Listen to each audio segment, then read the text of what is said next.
Hi, I'm Laura, and welcome to Thirsty Thursdays, the series where I show you how to make new drinks as well as try new drinks. Today I'm switching it up and I'm going to be making a homemade brown sugar and cinnamon syrup iced coffee.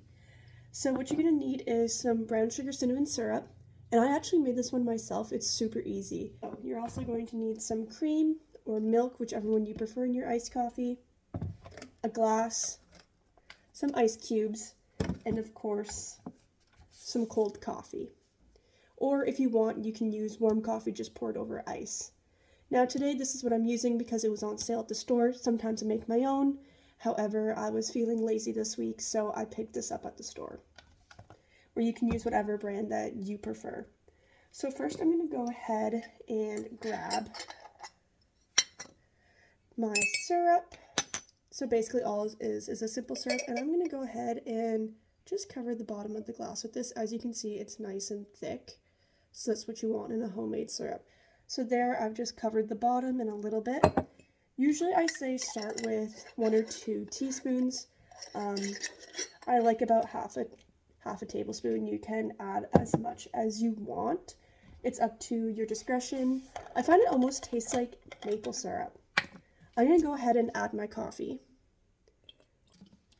And then I'm going to go ahead and give it a stir to try and combine and dissolve that sugar. After giving that a good stir to make sure that it's thoroughly combined, I'm going to add the ice. The reason why I didn't add the ice first was because I wanted to make sure that I mixed in the syrup properly, as it's a little thicker compared to store-bought syrups. They're full of a bunch of junk. I find that it's a little harder to combine. So I have my 2 ice cubes there. Then I'm going to go ahead and add some cream. Now you add as much as cream that you like, so do it to taste. And then give it a stir. Now that everything is thoroughly combined, let's give it a try. Cheers!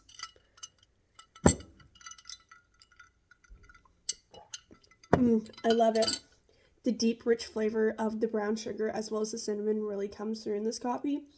I find it's a better alternative to store-bought because not only is it cheaper, but I know exactly what I'm putting into my coffee, and that's the big thing, that you don't know what's in these different syrups at the stores. So go ahead, give it a try, let me know what you think. Bye!